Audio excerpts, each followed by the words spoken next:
لا الہ تیری شان یا وحدہ، تو خیال و تجسس تو ہی آرزو۔ اللہ تعالیٰ جمیل ہے اور جمال کو پسند فرماتا ہے۔ ان اللہ جمیل ویحب الجمال، اللہ تعالیٰ جمیل ہے اور جمال کو پسند کرتا ہے۔ امام صف کے درمیان میں کھڑا ہوتا ہے، اگر تھوڑا دائیں بائیں بھی ہو جائے گا تو نماز تو ہو جائے گی، لیکن بے ڈھنگا پن اللہ تعالیٰ کو پسند نہیں۔ عذر کی وجہ سے اگر امام دائیں بائیں ہو گیا، کسی وجہ سے کام ہو رہا ہے مسجد میں، فرض کر جگہ نہیں ہے، اس طرح کا کوئی مسئلہ ہے تو ایک اور بات ہے، لیکن حسن حلقہ جو بنتا ہے اس میں بھی حسن ہو، ہر طرف سے وہ حلقہ برابر ہو۔ جو مخاطب ہوتا ہے نا، بات کرنے والا، اس کے اوپر ان چیزوں کا اثر ہوتا ہے، بشرطے کہ وہ مجمع سے مخاطب ہو، اس نے تقریر یاد کی ہوئی ہے اور وہ تقریر کر رہا ہے نا، تو وہ مسجد کی دیواریں سن رہی ہیں، لوگ سن رہے ہیں نہیں سن رہے ہیں، تو انہوں نے تقریر کرنی ہے، تقریر سنا دینی ہے، کوئی سن رہا ہو، سمجھ رہا ہو، نہ سمجھ رہا ہو۔ تو جو بیان کرنے والا ہوتا ہے، مجمع کی فکر کا اس کے اوپر اثر ہوتا ہے، اور بات کرنے والے کا مجمع کے اوپر اثر ہوتا ہے، وہ کس فکر کے ساتھ بات کرتا ہے، کس نیت کے ساتھ بات کرتا ہے۔ مجھے تو حیرت ہوئی، حدیث پاک پہلے بھی پڑھی تھی، آج پھر پڑھی، جس میں نبی کریم صلی اللہ علیہ وسلم نے نماز کے بعد فرمایا کہ اس کا مفہوم ہے کہ آپ علیہ الصلوۃ والسلام کو قرات میں تشبہ لگا، شبہ لگا، غلطی کا امکان جسے کہتے ہیں نا، تو آپ نے سلام پھیرنے کے بعد فرمایا کہ جس کا مفہوم یہ ہے کہ بعض لوگوں کو کیا ہوا کہ وہ وضو اچھی طرح نہیں کرتے، پیچھے نمازیوں میں سے کسی نے وضو اچھی طرح نہیں کیا ہوگا نا، تو اس کا اثر پڑا ہے۔ نبی کا جو قلب ہوتا ہے نا، وہ حساس بہت ہوتا ہے۔ کوئی نبی بھی بھولا نہیں تھا، بھولا جسے کہتے ہیں نا، بھولا، یہ بڑا بھولا ہے، یہ ہم کہتے ہیں بھولا ایک ہمارے ہاں صفت ہے کہ یار یہ سادہ آدمی ہے، بالکل سیدھا سا آدمی ہے، اس کو چلاکیاں نہیں آتی۔ کوئی نبی بھی بھولا نہیں ہوا۔ بھولا آدمی دوسرے کو فائدہ نہیں پہنچا سکتا، نفع نہیں پہنچا سکتا، فیض نہیں پہنچا سکتا۔ نبی شرافت کے پیکر ہوا کرتے تھے اور ہوشیار ہوا کرتے تھے۔ ہوشیار آدمی ہی کسی کی تربیت کر سکتا ہے، اس لیے بزرگوں نے لکھا ہے کہ ہوشیار بھی ہو اور متبع سنت بھی ہو، وہی پیر مریدوں کی تربیت کر سکتا ہے۔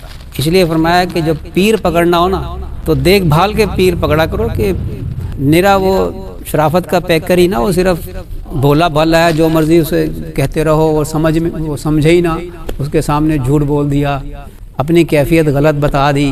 ہمارے حضرت رحمۃ اللہ علیہ فرمایا کرتے تھے، پیر مرشد جو ہوتا ہے نا، وہ اندھا نہیں ہوتا، جب تم آ رہے ہوتے ہو پتہ چل رہا ہوتا ہے کہ کیا کر کے آیا ہے، آنکھوں سے پتہ چل رہا ہوتا ہے۔ حضرت عثمان غنی رضی اللہ تعالیٰ عنہ تشریف فرما تھے، تو مجلس میں ایک نوجوان آ کر بیٹھا اور فرمایا کہ لوگوں کو کیا ہو گیا ہے کہ ہماری محفل میں آنکھوں کا زنا کر کے آ جاتے ہیں، بد نظری کر کے آتے ہیں، بری نگاہ سے عورتوں کی طرف دیکھ کر ہم بے محالہ ہماری محفل میں آ جاتے ہیں۔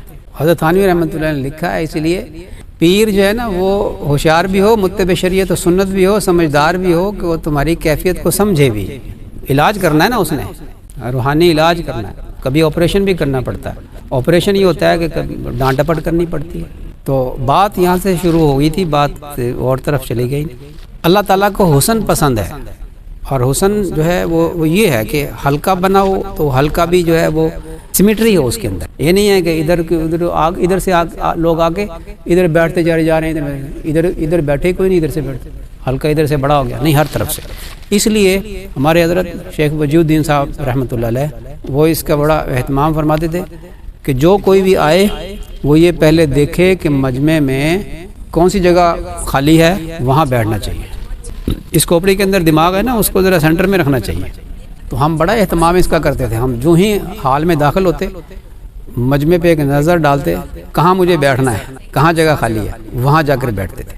اور مجمع میں سب سے زیادہ فائدہ اس شخص کو ہوتا ہے جو بیان کرنے والے کے بالکل سامنے بیٹھتا ہے۔ بعض تعلق والوں کو بڑا شوق ہوتا ہے، دائیں بائیں آ کے اہتمام کے ساتھ بیٹھتے ہیں، جس پر نظر پڑتی ہے نا، نظر کے اثرات ہوتے ہیں۔ نظر لگنا حق ہے نا، حدیث شریف میں النظر حق، نظر کا لگنا حق ہے۔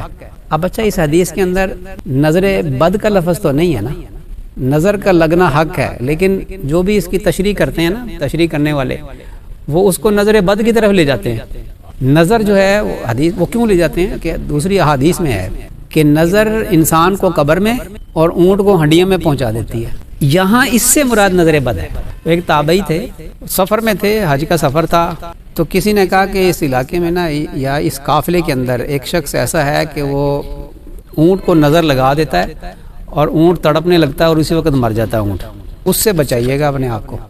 لوگ اس کو ہائر کرتے تھے، کہتے یار فلانے سے حسد ہے تو فلانے کو نظر لگا دے تو اتنے پیسے دوں گا تجھے، وہ فیس اس نے رکھی ہوئی تھی۔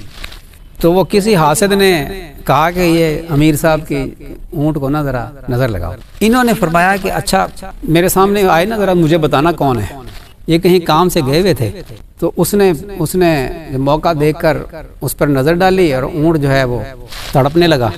یہ آئی ہے شاید رفع حاجت کے لیے، کسی تقاضے کے لیے گئے ہوئے تھے، جب واپس آئے تو اونٹ تڑپ رہا ہے۔ کسی نے کہا کہ یہ فلاں شخص نے نظر لگائی ہے، فرمایا کہ اس کو بلاؤ میرے سامنے۔ اس کو جب سامنے لائے نا تو انہوں نے ایک نظر ڈالی اس پہ اور آیت پڑھی، ثم ارجع البصر کرتین ینقلب الیک البصر خاسئا وهو حسیر۔ یہ آیت پڑھی نا، اس کی دونوں آنکھیں نکل کے ایسے گر گئی اور اونٹ ٹھیک ہو کے بیٹھ گیا۔ نظر بد لگنا حق ہے تو یہ نظر حق لگنا بھی حق ہے۔ نگاہ مرد مومن سے بدل جاتی ہیں تقدیریں۔ وہ بھی نظر تھی مولانا یعقوب صاحب رحمۃ اللہ علیہ، وہ اس کے راوی ہیں، حضرت تھانوی رحمۃ اللہ علیہ کے استاد تھے۔ رات کے وقت ایک شخص مسجد میں داخل ہوتا تھا نا تو مسجد روشن ہو جاتی تھی۔ بارہا مشاہدہ کیا اس کا۔ ایک دن اس سے پوچھا کہ ہم نے بارہا اس کا مشاہدہ کیا ہے کہ تم جب بھی مسجد میں آتے ہو نا، اندر آتے ہو تو مسجد روشن ہو جاتی ہے، کیا بات ہے؟ اس نے کہا جی میرا تو کوئی کمال نہیں۔ بات یہ ہوئی تھی کہ حضرت سید احمد شہید رحمۃ اللہ علیہ، شاہ اسماعیل شہید رحمۃ اللہ علیہ کا لشکر جا رہا تھا۔ میں نے چاہا کہ میں بھی زیارت کر لوں سید صاحب رحمۃ اللہ علیہ کی، تو میں ایک پہاڑ پہ نا کھڑا ہو گیا جہاں سے سامنے سے لشکر نے گزرنا تھا۔ لشکر گزر رہا تھا تو سب سے پیچھے جو تھے نا امیر جو ہوتا ہے وہ لشکر کے پیچھے چلتا ہے، تو میں لشکر کو دیکھ رہا تھا اور سب سے پیچھے حضرت سید احمد شہید رحمۃ اللہ علیہ وہ گزر رہے تھے، تو میں ان کی زیارت کر رہا تھا۔ تو اچانک انہوں نے ایسے میری طرف دیکھا ہے، یوں دیکھا ہے اور پھر نظر ہٹا لی ہے۔ بس اس نظر کا اثر ہے وہ۔ اس لیے میں کہا کرتا ہوں کہ نظر بد لگواتے پھرتے ہیں نا، بعض لوگوں کی طبیعتیں بڑی سینسیٹیو ہوتی ہیں، ان کو نظر بڑی جلدی لگ جاتی ہے، اور بعض لوگوں کو تو اندازہ بھی ہو جاتا ہے کہ جی خالہ آئی ہے، پھپھو آئی ہے، بس پھپھو آئی ہے، ایک پھیرا لگا کر گئی ہے اور اس کی طبیعت خراب ہو گئی ہے۔ خاص طور پہ نا زیادہ تر میں نے پھپھوؤں کا سنا ہے، حالانکہ پھپھو تو بڑی پیار کر محبت کرنے والا رشتہ ہے۔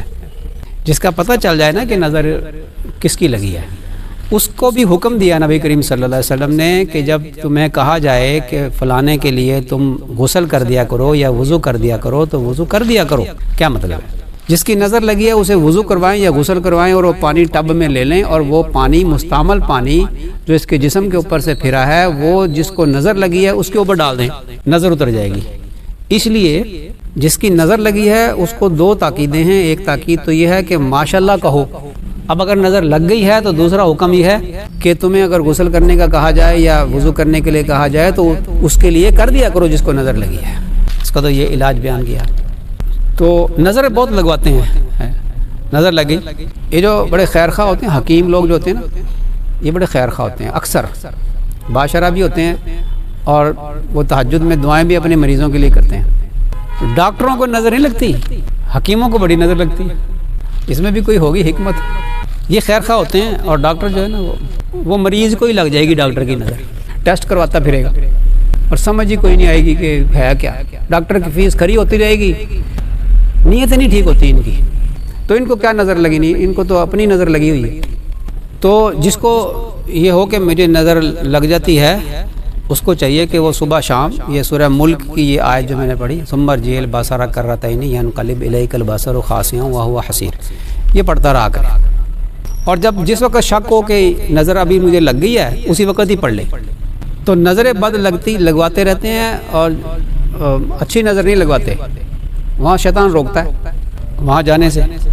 اب وہ کہتے ہیں نا کہ میرے پاس آتے ہیں نا، نظر لگی ہوئی ہے، فلاں ہوا ہے، تو وہ 1 منٹ لگتا ہے، 1 منٹ بھی نہیں لگتا کہ نظر اڑ جاتی ہے نا۔ وہ کیا چیز ہے؟ وہ نظر سے ہی توڑتا ہوں میں۔ وہ کسی نے بری نظر لگائی ہے، میں اچھی نظر لگا دیتا ہوں، نیوٹرل ہو جاتی ہے۔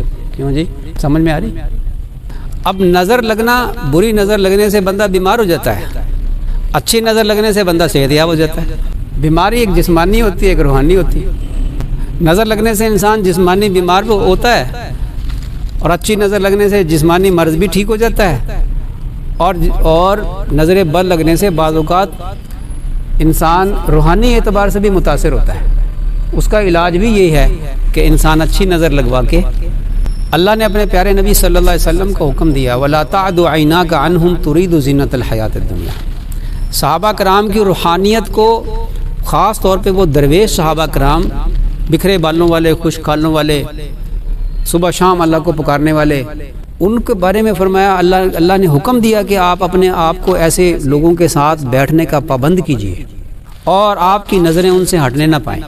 آپ اپنے نظروں سے ان کو فیض یاب کیجیے، ان کی روحانیت کو بڑھائیے، کیونکہ انہوں نے بھی آگے فیض پہنچانا ہے۔ تو یہ فیض سینہ بسینہ منتقل ہوتا ہے، نظروں سے منتقل ہوتا ہے۔ اس لیے روحانی اعتبار سے صحت مند ہونا ہے تو اہل اللہ کی صحبت میں جائیں۔